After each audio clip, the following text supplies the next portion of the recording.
दोस्तों आपको भी आर के जैसा साउंड इफेक्ट लगाना है तो प्लीज़ पहले मेरे चैनल को लाइक एंड सब्सक्राइब कर लीजिए। तो पहले हम आर के की वीडियो को देख लेते हैं थोड़ा।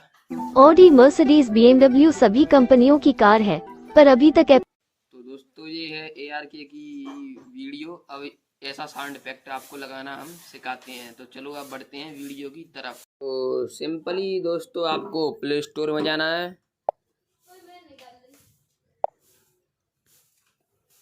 प्ले स्टोर में जाने के बाद यहाँ पर सर्च करना है ARC2 वॉइस। ARC2 वॉइस ये आ गया, इसको सिलेक्ट कर देना है। और ये लोगो दिख रहा है टेक्स्ट टू स्पीच TTS, इसी को डाउनलोड करना। नहीं तो बहुत फर्जी ऐप हैं ये, इनको मत करना। आपको ये TTS दिखा, इसी को डाउनलोड करना बस, टेक्स्ट टू स्पीच। तो इसको ये दबाना है और मैंने ये पहले से इंस्टॉल कर रखा है, तो मैं आपको अभी इसको दिखा।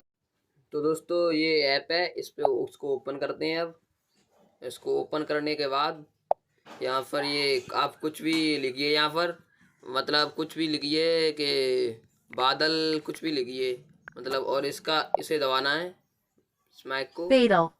ये बोल रही है आपको हिंदी में करना है तो आपको हिंदी लिखनी पड़ेगी। ऐसे ऐसे आपको, ये मैंने बदल लिख दिया। अब इसको हम सुनते हैं। बदाला ये सही है, ऐसे ही ये बोलती है। ये ऐप बढ़िया है और फर्जी ऐप डाउनलोड मत करना, इसी ऐप को डाउनलोड करना। ये ही आर्क एडी की वॉइस देता है, मतलब गूगल असिस्टेंट जैसी वॉइस देता है। बदाला